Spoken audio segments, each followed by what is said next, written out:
From a top line perspective, as you said, 3,000 jobs have been created around the globe, 1,000 of those in Western New York. We had the first IPO in 21. We have incredible, 30% of our portfolio are female founders, nearly half of it is diverse, founders of color. Like, we are here to build a city. We are here to create jobs. We're here to change mindsets about what you can do in Buffalo on a local and national scale. Welcome to Just Go Grind. I'm your host, Justin Gordon. On today's episode, we have Colleen, the president of 43North. 43North runs an Accelerator program and invests $5 million annually to recruit high-growth companies to Buffalo, New York. Since 2014, they've invested $5 million every year into growing Buffalo's startup ecosystem. With a unicorn and publicly traded company among their ranks and several others on the rise, they're co-investors with VCs like Bessemer, Iconic Capital, and Rise of the Rest, to name a few. 43North's mission thrives with the support of their dedicated sponsors, including New York State, Empire State Development, and the Ralph C. Wilson Jr. Foundation. Let's get to the episode. Colleen, welcome to the show. Thanks so much for having me, Justin. I am very curious about all things 43North because I heard about you guys a while back, and then I'm like, I had seen that, and then I got reached out to about doing some collab with you guys, and I was like, this is perfect because I think it's an interesting program. I also had another person on the show who started Accelerator in SF called HF0. They do the same terms as 43North, but you guys are doing something so unique and different. Tell me more about, broad strokes, what is 43North? Sure. So we are a economic development vehicle funded by New York State, based in Buffalo, New York. We've invested $5 million annually the past 10 years, and we'll do it again this year. We have a mission to attract companies to Western New York. So we invest in companies that then have to move to our area. And ideally, they stay there beyond our 1-year accelerator program. You've been at this program, involved with this program for a very long time. What drew you to it in the first place? For me personally, I moved home from Los Angeles, California, and departed from the film and television industry after a decade of my career in that arena. I honestly fell into it, right? Right before I moved home, Governor Cuomo at the time had dedicated $1 billion to Buffalo, called the Buffalo Billion. And as part of that, he hired McKinsey and the Brookings Institute to do essentially an assessment on how he should allocate that money. One of the things that they encouraged was a business plan competition. And our local stakeholders said, okay, great, love the idea, but this is Buffalo in 2014. We've had a large amount of brain drain, right? People like myself running away from the city. So we have to make it the world's largest. We have to do something really splashy here. And that's where the 5 million comes from, right? I believe, and we just had a group of interns check it out again for us. I believe we are still the world's largest in terms of the investments that we make through the competition model. And so I moved home, not for this role, but it opened shortly after I moved back to Buffalo. And it was like the perfect culmination of my education from Babson in the entrepreneurial arena, as well as a passion for Buffalo, right? I was very clear in that I did not want to, be working for a large corporation in Western New York when I did move home. So it really checked a lot of boxes for me. And I was blessed to start as, I think my title was like Director of Events and Programming. What was the program like back then? Because it's I've seen like the pitch day, like the huge event you have at the end of this process. We can get into that in a second. But I've seen that. But I always am curious about the early days of these types of things because it's like, how do they start? Like, what does it look like in the early days, like the first version? Because you were there. Tell me more about that. Yeah, I mean, we did a lot of reflecting, particularly last year around our tenure. And, you're in it, so it's rare that we lift our heads. But, I mean, we really didn't know what we were doing, right? It was largely trial and error. The first year we had, I think, 7,000 or 8,000 applications. The second year we had 12,000 or 13,000 from all over the globe, every province of Canada, every state, so the marketing engine was certainly working. It was obviously low barrier of entry to apply. We've changed that quite a bit, very purposefully, but we were largely building a brand, right? We were trying to put Buffalo on the map, and this little competition that was named after the latitude line of our city as an outlet for founders from around the globe to consider. So a lot more, I'd say, from like a budget perspective, a lot more money on the marketing side, on the branding side, and the larger mass outreach side that we've certainly tailored now to do things like this. But yeah, I mean, just thinking about the platform that the application was collected on, the people that we had judging, we've iterated that whole process time and time again. and we've always done the big show at a theater in downtown Buffalo. I will say the first few years there were not thousands of people, and now we have, over 3,000 every year. So Well, I mean, that's the crazy part of starting anything, right? It always starts from zero. Like everything starts from zero. So you have to build it over time. And from those early days as well, like there's so many things that they dive into with this. I'm curious about, was it always the same terms as starting point? Was it still a million at the time? yep. Even in the very beginning? So it was always that There ambition? was always 1 million. Okay. And then we had 500,000 K checks. And in the early years one, two, and I think three, we had 250 K checks. What we Okay. found out was that somehow those that were receiving the 250s did not feel like winners. Oh, And you could they're like, we lost out in the you million. want to watch through some tape in your spare time. The facial expressions of those that were winning the 250K were not what we wanted to see. We also saw with retention that it was not enough of a carrot, right, to come to Buffalo and really want to put roots down. So we eliminated those, and then it was 1 million and 500Ks, 7 of them. We kept 500 for follow on for a few years as well, and then in 21 we went to 5 $1 million checks. That's interesting to hear the progression, because I was saying before, like I interviewed this other accelerator, and it's like they started with like 25K checks or something as like a starting point, and now it's a million. It's the same terms, like a million per person. It's like, it's interesting how that progresses over time. It's like you just have to start something that Yep. has the intention of obviously helping founders. It's very interesting you say that, because that was actually the recommendation from the consultants that were helping Buffalo in the governor's office, that they wanted to kind of do a spray and pray model, in that it would have been a lot of smaller checks. Now, San Francisco is obviously a very different market than Buffalo, and I don't know about their relocation as part of their package or the commitment. But we were never going to get high quality founders to take a $25,000 check and move their lives to Buffalo. Like, we knew that up front, so that's why we had to go big. It makes sense. I mean, it makes sense. Obviously, it worked out. So you switched in 2021, you said, to Yeah. then that model. Right before that, though, I think it's COVID. What was that? You obviously have this in-person thing. What happened during that time? What was the team thinking about? Tell me more about that. Yeah, so I can lay that one out for you. So in January of 2020, I was not president, but I got a call and was asked to be president in late January of 2020. We were moving our offices. We were the first tenant to help resurrect a big skyscraper in Buffalo. So we moved the first week of February. 25 companies across, a mile away. It's not New York, but and opened up a whole new office. And then the first week of March, you know what happened. So for me, as like a young new president, it was like, here's my MBA, live, fast tracked, for free, with a lot of stress. So it was obviously a very unique time. We actually did have a company, I would argue, that thrived in that time. High operator, one of their customers was Chime Bank, and they actually obviously needed support. And so that company hired a lot of folks, and they were interested in folks that were coming from customer service. So a lot of the wait staff in Buffalo, or folks that were doing that type of work, came and joined their company and were in person on our floor. So as kind of the lights across Buffalo started to go dim in the world, arguably, we had some energy and momentum despite the difficulty of the time. But we did have a company that was hiring, and for security purposes, all had to be in our office. And so there was a bit of a silver lining there. That's crazy. I imagine the in-person stuff. It's just such a different world, obviously, that was, and like seeing what things started, what companies had to go through that in terms of how they adjusted and like still maintain their quality for what they want for their program, the impact they want to have, especially given the whole mission is like people coming to Buffalo. It's like, how do you think about it? Which is crazy. But also, you've had now 5 years as president. So I'm curious about one of the things you mentioned earlier in the interview already. It's like the selection process in terms of these like judges and who's filtering, who's like judging basically the founders that are coming through the program. Let's talk about that process, because I know there's multiple steps to this. There's like the application, which is now open, so everyone can go at 43 North. Like the applications are open. What's that process like in terms of like evaluating these amazing founders that are going through the program as well?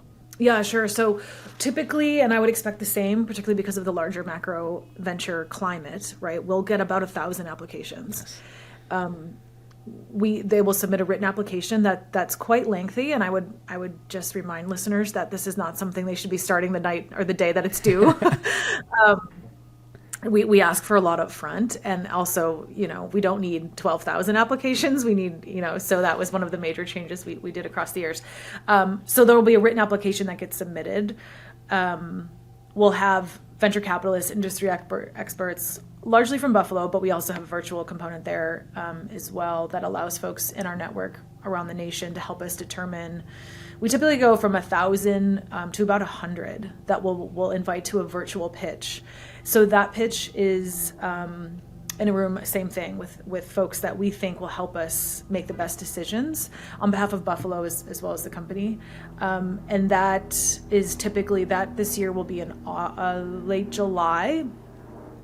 And about 100 or so companies will go through the virtual pitch to a room of about 4 or 5 people that, again, are venture capitalists, industry experts from Buffalo, people that we want to have a look at the company. From there, we'll go down to about 40. So across August, our team will be doing some diligence to get it down to about 40 that go to our investment committee. So the investment committee is a subsection of our board and are all leaders in venture capital from Western New York. And so they help us determine the 15 or so companies that we invite to Buffalo for finals week. So that will be announced right around Labor Day, okay, 1 month before the event. And then I actually get on a plane and I go to visit as many of the 15 as I can, just to get to know them as a human, right? Very important piece of this, considering they come in and move in with us, and we share a kitchen and we share bathrooms, and we, essentially live together. So, as well as the team does just further diligence on the 15. And then those folks will come to Buffalo the week of October 13th. And during that week, there's 2 pitch events. The first one's in front of like 200 people. Usually it's right in our office building. We roll through 15 pitches. We bring in VCs from across the nation to help us determine the top 8 coming out of that round. And so that's on the Wednesday. And then the Thursday evening is the big show, and the top 8 pitch there to what we call our, celebrity or finals judges. Those are leaders in venture, friends of our board. We like to get Buffalonians or folks that have ties to Buffalo. And they work with our investment committee to make the decision on the top 5.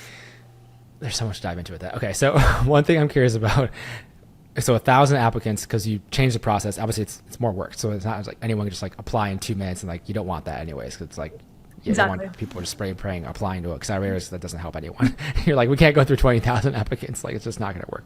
Okay, so from the 1,000 applicants then, so this whole process is like 4 months basically, right? Like roughly 4-ish months. It'll close July 9th, and winners will be announced October 16th. Is that on purpose? You just have to have it be 4 months? It's not. I guess I'm curious, like, why not 6 months? Why not 2 months? Why not 1 month? Why not 5 months? What's the operational, or what's the reasons for that? Yeah, I mean, it at one time was even longer. Oh, really? I'll say. Right, and this is a piece of feedback that we get as an organization of just the time, yeah. Right? If you want a high quality company that's raising, a lot can happen in 4 months. Yeah, for sure. Yeah. And they're seeing their first check in January, to be really candid. So a lot of it is just, we have to have an application window. Yep. It is the shortest it's ever been. There were times when it was 8 weeks long at least. We've also added in elements using AI and further technologies layered on top of our selection process. Yep. So we've gotten that down as well. We are also, utilizing state funding. So there's elements from their side that they ask for in terms of background checks and time that they need to look at the companies as well. And we're investing, candidly, a lot of money. So it's not a process that I certainly want to rush. Sure. We've learned a lot over the years in terms of what we're looking for and what works best. But every minute of every day in those 4 months is largely accounted for. And I've pushed the team to try to condense in a healthy way. Yeah. But quality in that review process is not something that I'm willing to stress any more than it already is. Yeah. And it's funny because I know for accelerators, like how much work obviously it goes into, especially with this big of a check size, and you're trying to get them to move to Buffalo. There's just so many components of it where it's like, yeah, you can't just do this in a couple of weeks. There's no way that would ever be possible. Like, that's just not going to be the thing. But then it's also the founder perspective of like, okay, well, I'm going to apply this program and like, let's say by the end of July or by July's date. And then it's like, okay, so capital could be 6 months. So it's like, how do they run their company to adjust for that? It's such an interesting like mix of things of like, It is. We get a very diverse in every way set of yeah, applicants, right? And what you can imagine we're really pushing on, right? Proper diligence and what you'd kind of consider normal, of course, but is why 43 North's check, yeah, considering the larger macro environment, right? And why Buffalo? mm, Like we are here to build a city. We are here to create jobs. We're here to change mindsets about what you can do in Buffalo on a local and national scale. And so I'm when I'm in these coffee meetings and I'm doing my piece of the diligence, it's a question on kind of the humanity side of how does I use the word organic fit. How does your company organically fit into what we've yeah. built? How do you see yourself helping us move Buffalo forward? Right, those types of questions is what I'm particularly interested in. Well, yeah, and I think I saw a website. It's like maybe its numbers are off, but 74-ish portfolio companies and like 3,000 plus jobs, which is pretty crazy. Like that, obviously, all from hey, this ambitious idea of like what do we do as like a pitch competition thing, like is pretty insane. You said you've gotten like better judges, better like VCs, like the diligence and all of that. Like how has that process gone of like getting partners involved and wanting to like look at these companies and help out and all of that? Because I imagine it's gotten a lot better over the years because then you have a thing that's actually working and you're investing in all of that. But how's that been to find the right partners as well? To like, hey, like we need you to judge. We'd love to have you help us out. Like how has that been for you guys? Yeah, I mean, so I was a large part of this in the early days. So you can imagine, like year two, reaching out to, the usual VC circuit in New York, and you're this little competition in Buffalo, New York, and people are like, "What are you doing? Like, your taxpayer money. I don't have time to meet with you." Like the rejection was so high. But let me tell you, Justin, as soon as we had our first IPO and that news broke, a switch literally went off in that people all of a sudden either knew about us, they were in on that deal, a friend of theirs was in on ACV, whatever it was, right? We could email people and we can, get meetings largely with most, right? That I want to hear more or are just as you are inquisitive as to how this thing's working. And so in year 5, we started to invite some of our kind of friendlies in the VC world to come and help us judge. And it's not that we had to beg people, but it was certainly an ask, right? To come up for 3 days, to leave, you had to largely be with us while you're here. And so we'd cobble together friends of friends and, people with Buffalo ties, and they'd come in and we'd show them, of course, a really good time, right? And to see Buffalo and all that we have going on. And now we're at a point where more want to come than we have room for.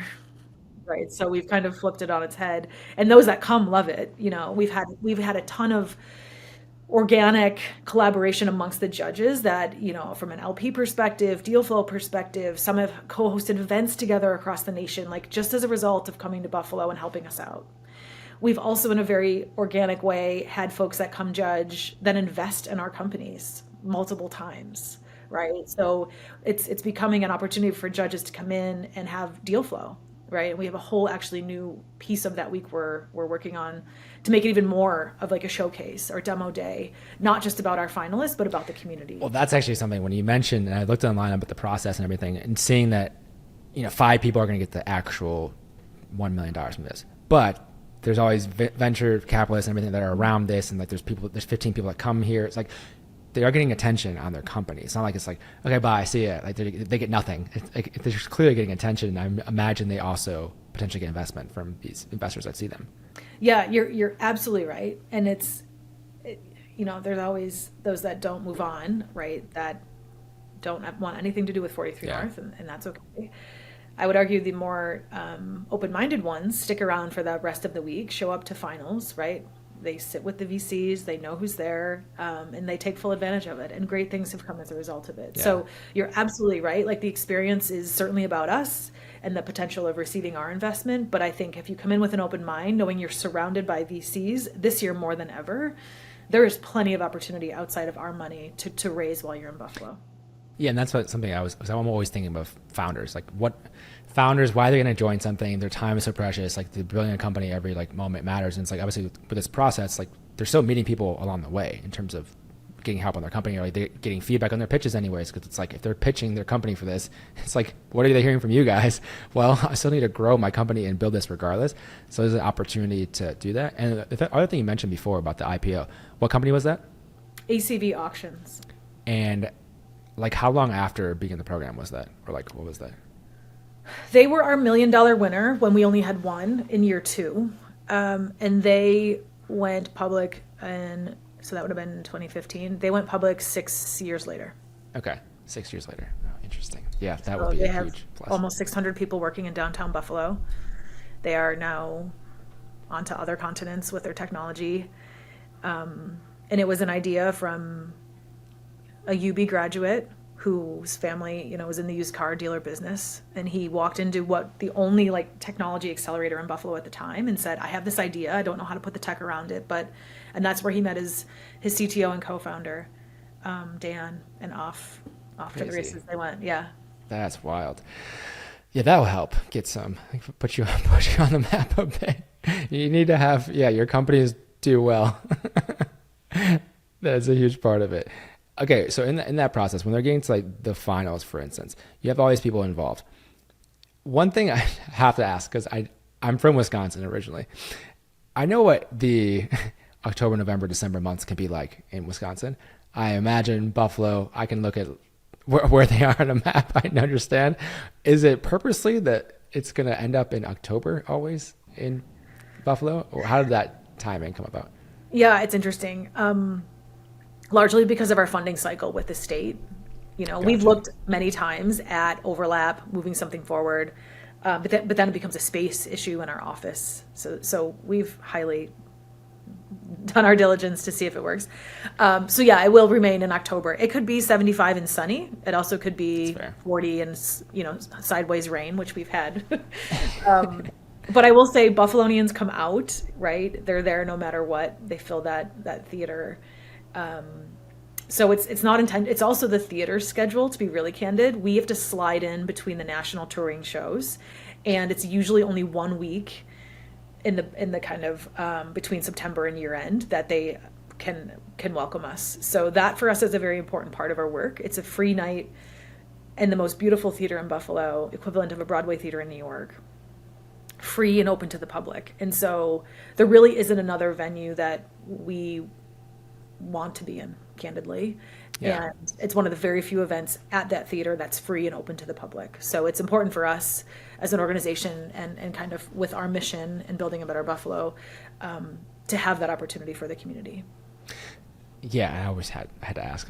I know there's always logistics behind the scenes, because I've hosted events and done things too, and it's like, well, why is it here? Like, oh, you don't understand. Like, there's always more details to it. But I also thought about Buffalo in October. I'm like, oh, Wisconsin October can be way different, like you mentioned. So you never know what you're gonna get. Yeah, all part of it. Fair enough. All right, this is all of this part of the program, getting into it, going through the process, etc. But once they're in the program, you have 5 teams. How does that work? What are they doing? What are they getting after that?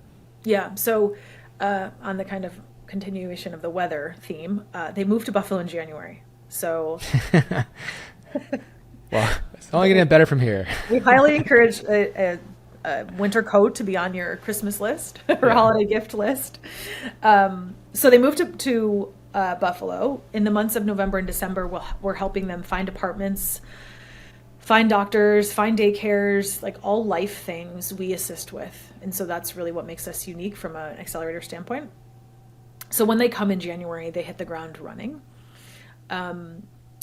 They all work from our office. They all are given individual offices on our floor at Seneca 1, downtown Buffalo. And then the programming starts. So it's highly individualized. It's obviously 12 months. They'll receive an individual mentor based on industry as well as what they tell us they want the most help with. We have a monthly fly-in of venture capitalist program. So every month we fly in a VC to spend time with our companies, as well as a fireside chat, podcast. So that's kind of one of the tentpole events of the month. We meet with them individually. So our team, wraps our hands around them as much as we can. And when I say our team, we extend our skill sets and strengths that we have on our bench to our companies as they need. So that could be anything from videography to crisis management on the PR side to investor relations, business development, photography, marketing. We have a recruiter that sits on our team to help hire folks. So all of those skill sets are lended to our companies as they need. And so we have a monthly meeting to keep a cadence on where we can be inserting ourselves in a helpful way. And yeah, there's kind of organic things that have come up amongst the founders themselves, but that's, really the gist of our work, right? It's highly individualized. We recognize they have companies to run. We recognize that every founder's not in the same place, so they don't all need, how to hire your first salesperson or how to raise your Series A at the same moment. So we support them as they're moving forward. How is that like evolved? Because even you've been obviously been with the company for a long time, but also president for the last 5 years. How has that on the year-long program side of things evolved for you as well? Yeah, it has a lot. Like back in the early days, the quality of the companies were much more immature from a stage perspective, right? So they were just getting going. We often, they were giving us decks that were not in a quality that could be even presented on stage. Like everyone was just kind of figuring things out. Of course. But that was very kind of cookie cutter programming. We had a partner that did it with us from the university. And what we found over the years is not everyone, and especially in the early years, we had classes of 11 or 13 companies. Right now we're down to 5, but never is everyone going to be at the same place where the same content is applicable. And so we don't need to waste people's times. So now it's more individually based on what a founder identifies that is a problem, or where they want some support, and we'll go find the person if we don't know them ourselves. So that's really been a major shift, right? Instead of forcing in the cookie cutter and the kind of textbook chapter by chapter, now it's become, okay, you have a business that's running, right? You have a product, you've raised money, you have a team.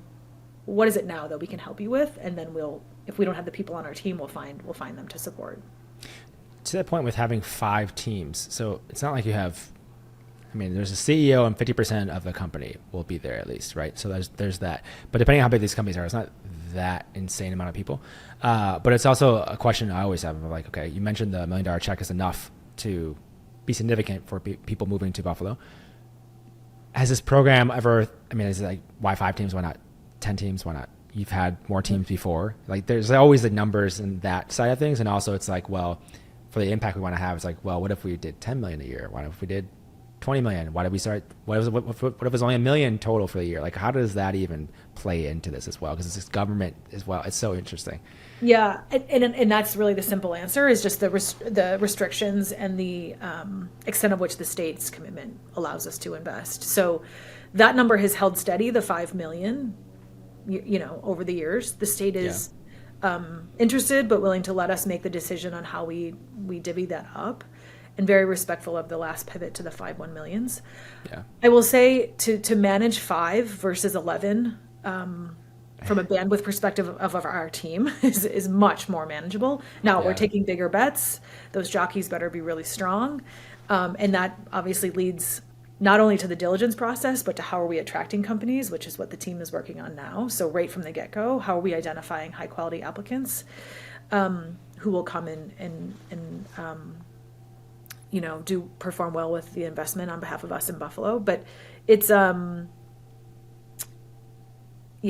whole process has evolved over the years, right? And that the state's commitment has been there through and through. But we haven't been able to add any more investment dollars. So that's why it still remains, the 5 millions. And it's like 5% of the company, right? So it's like, okay, also as you have more and more acquisitions in theory, then it's like you could recycle that. Or how does that work? Yeah, and that's exactly how it works right now. Okay. So if there was to be a transaction, that money would come back to the operating competition, which is what we run. Gotcha. It's going to be interesting to see. And it's interesting to note, we are one of a handful of competitions that are New York State funded. So we're kind of, I like to call it the grandmother. We've been around the longest. We've had the most significant IPO, but there are other competitions across New York State.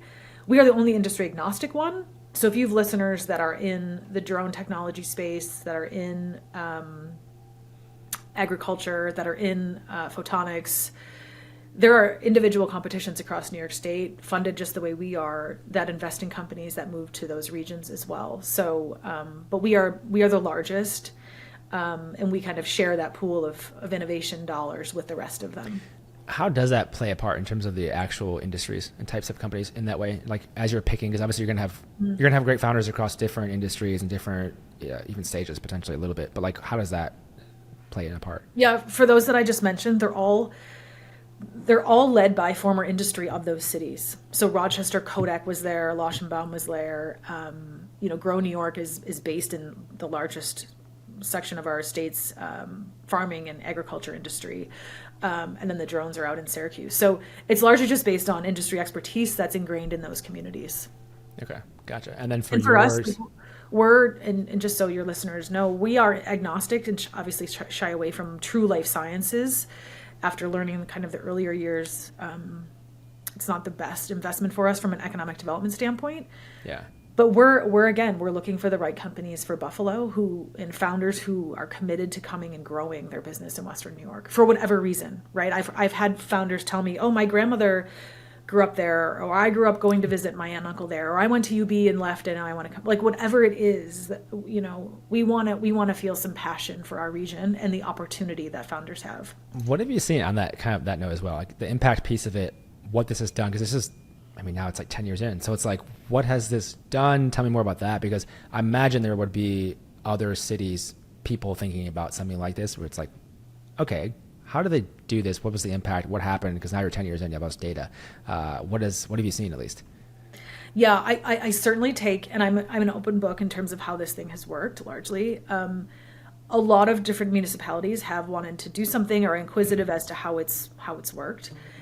They typically, though, do not have the investment pool at a size like ours, right? And sure. that's typically where things differ. And so from an impact perspective, I'm actually doing a large assessment on this now by external support consultants to really allow me to have, now that we're through 10 years, to really have some impactful data on a lot of things. So, but from a top line perspective, as you said, 3,000 jobs have been created around the globe, 1,000 of those in Western New York. We had the first IPO in 21, what I like to say our first. Yeah, first of many, hopefully. We have incredible, 30% of our portfolio are female founders. Nearly half of it is diverse founders of color, which I'm very proud of.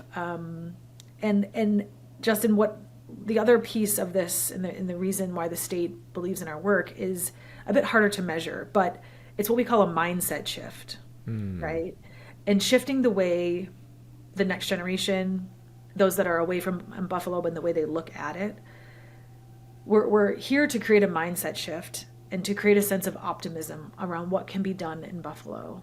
And so certainly harder to measure, harder to quantify, but I think based on the media attention we've gotten, based on the other tech companies that have come to Western New York as a result of the energy in the ecosystem, I would argue, and with the state's further commitment, I believe it's true that we have shifted the way, not all, there's always work to be done, but the way that Buffalonians perceive Buffalo to be a place of opportunity, as well as those from outside the region, right? We increasingly more have VCs wanting to come and take a look at what's going on. I take more calls now than ever of expats who are outside the region but want to somehow find a tech job in Buffalo and want to come back. During COVID, I mean, it was like a complete flip on people wanting to come back and have a backyard and no traffic and a much higher quality of life. So I think that mindset shift is what I'm hoping will come through in the report I'm leading right now, but that too, I think it has a lot to do with the work that we've done. I think you lost me at no traffic. That's sold. I mean, that was just seeing how bad that can be in other places, like where I'm at in Los Angeles, is huge. But it is such an interesting model. It's like you need enough capital to make it significant where people want to do that. But obviously, there could be different cities that this could happen in terms of like stamping out this type of thing. Like I said before, I'm from like Milwaukee, Wisconsin. So again, I think Buffalo it said was 275-ish thousand people or something like that, and Milwaukee is maybe like 1 million with Metro, but like less than that without Metropolitan. And like you see like Generator in the North, I think it's in like the Midwest, it's done different things, like trying to take a different approach, like seeing like different organizations trying to approach like startups and like innovation in a different way. they all fascinate me. And this is the one that also does, because it's like the government, pros and cons, obviously. You have the funding from it, but it's maybe a little bit slower because of their process. But they're very, very incentivized to make this work, and they can take a longer term view in many ways, some capacities. Where does this go from here, I guess, is what I'm curious about. Because now you're 10 years in, you're kind of evaluating the numbers and the impact, and you know it's done a lot already, but you're always looking forward. So it's like, where does this go, you think, from here? Where do you want to go, I guess? Yeah, so we have further commitment from the state. To your point, I would argue we've exceeded expectations. I mean, we were funded annually in the beginning. When I Oh, jumped that'll be in, nervous. and we didn't know if we'd have a job the next year. It was all based on results and how the state felt. So Yeah. the last commitment they made was a $30 million commitment, and that was by far the largest. And so we'll be stirring up those conversations again very soon. But the large, it's been heavily, implied that they want to see us continue. Yeah. So it becomes a question for us of are there modifications that we make to the competition model? We'll be in conversations with those other competitions as well across New York State. So for a larger look at the state's commitment to innovation and the economy. We also have we were one of the arenas or areas dedicated to or committed to a federal tech hub by the prior administration. So that will also be laid on top of us, and we're playing in the semiconductor arena with Micron's many billion-dollar investment coming to Syracuse, New York. So I think some of that may also be in play at some point as the state looks at it through a wider lens. So that will be very interesting. We also have the 43North Foundation now, right, that sits alongside us to complement our work. So the proceeds from the IPO sit in the foundation, and they have a brilliant approach to how they're going to complement our decade of work. And they've identified 4 pillars around storytelling, around talent, right, particularly that of our own between K and 12, corporate connectivity, which is actually, I think, something that really could use some strength in our region, right, and corporates understanding our work, as well as they started a venture studio. And so as a continuation of the opportunity to create within Buffalo and help them grow and grow our own. So those are the 4 things they're working on to literally complement our work, right, and continue to fuel the ecosystem forward. So that's very exciting as well for the region. So, the kind of short answer is we're going to turn this thing on. It's back on now. We'll have the big event in October. And at the meantime, we'll be, I'm already speaking with the state about what's to come in the future, but highly intended for us to have a few more cycles of this program. Yeah, and it's so interesting, like how, obviously the timelines on this, because I was at a venture firm before, and knowing the timeline on like a venture fund, whatever, 10 to 12 years, and you have these like extensions on that. So it's like a 15-year maybe. So, okay, that's what they're trying to invest in and get returns from for LPs. Okay, so anyone in an ecosystem, like in terms of returns for like exits, IPOs, et cetera, take so long. However, then if you just stay in the game long enough, then you start to have those acquisitions that feeds it. Then you have more IPOs that feeds it. And for building an ecosystem, but then you also need that. So then those people have money to angel invest into the more companies, which feel more innovation. Like that is something that takes time, which is why it's like, oh, let's just make this the hub. It's like you can't just make it the hub immediately because you need to have all those things in place. But obviously what you've done, you've like laid the foundation for that. And it's like starting where then it's like, can those people then reinvest back into the community of Buffalo in terms of the innovation and startups and all of that, which will be, it just takes time, I guess. It does. And I think if you were to ask our founding chairman, did he expect this thing to be successful? Absolutely he did. But the time in which it's had its success is probably what surprised us, particularly with the IPO. I think, it's a bit unfortunate the IPO happened during COVID because I think the news was just so full of COVID. Yeah. That the IPO and its impact on the community, what it means for all of us, for those that were invested and not, could have been told in a different way. I think it was a bit of a miss. But people are catching on, right, and understanding, the angel investments that are now happening. The CTO that I mentioned that started that company is now leading our venture studio. We couldn't ask for a more perfect person, right? So you're seeing, and interestingly enough, of our 8 finalists, all 3 co-founders of the company that IPO'd were on their cap tables.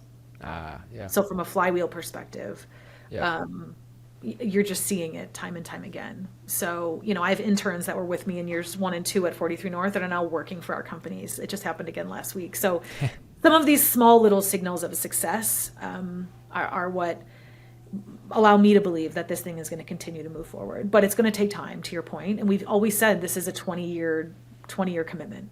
Yeah. Well, yeah, if you have a long-term view on things, then you realize, okay, well, day to day, we just keep evaluating to try to find the best companies every thing, and then like, can we help them better in other ways for that year they're here, and then do we get better, great partners involved, et cetera, which it seems like you have. One thing you said though before, I had to kind of dive into because I can't let that slip. You said it went like faster. It's maybe more successful than he thought originally, or they thought originally.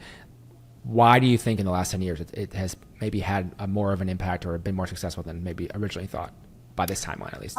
I think the IPO came earlier than maybe. Yeah, just generally earlier, and I think the success of the success of the program just came sooner than we thought. Right, Yeah. There was true belief in this work, because those that were committed to it don't fail. Yeah. know? So having them on our backs, but I think just the momentum and the way that all came to life with the IPO really Yeah. accelerated Yeah. our reputation, the respect that we have, the rooms that we find ourselves in now, right on the venture kind of circuit that allow us to be respected. That's so fascinating, and we'll see where this goes as time goes on. Because now the application is open. Anything you want to leave founders with who may be listening, who are thinking about applying, who maybe just hearing about it for the first time? Anything you want to tell them as they're kind of thinking through this? Yeah, it's often, even if you're not even sure, I would encourage you to take a look at the application. I've had plenty of founders over the years complete the application with their co-founder as an exercise to allow them to think about things that they haven't yet, right? So they have used the application as a prompt to really sit down and talk about the future of their business with their co-founder. So even if use it as an exercise, right, for you and your co-founder, and maybe through it you'll find that this may be something you want to consider, fully. But even if not, it's going to force you to talk about some things that maybe you haven't yet, or you haven't yet thought about with your co-founder. So I think it's a great exercise no matter what your thought is. But I would, for those that are serious about, coming to a non-coastal city where you're a big fish in a very small pond, where folks are accessible and want to help you, I would highly encourage you to consider our work. Amazing. And if anyone wants to reach out to you, whether it be anyone trying to start Accelerator, people I know your time is precious. You're also busy, but how can they reach out? What's the best way to contact you? I'm happy to talk. I give everyone a half hour of my time. So I'm Colleen, COLLEEN at 43north.org. It's also right on our website. And I'm happy to chat to potential founders, or if you're thinking about building something like this. We've not got a decade behind us, and I'm happy to share the learnings because there's quite a few. I love it. And I'm looking forward to seeing the stats once you have the full report from the first decade, what that looks like and everything as well. But Colleen, thank you so much for coming on the show today. You're very welcome, Justin. Thank you.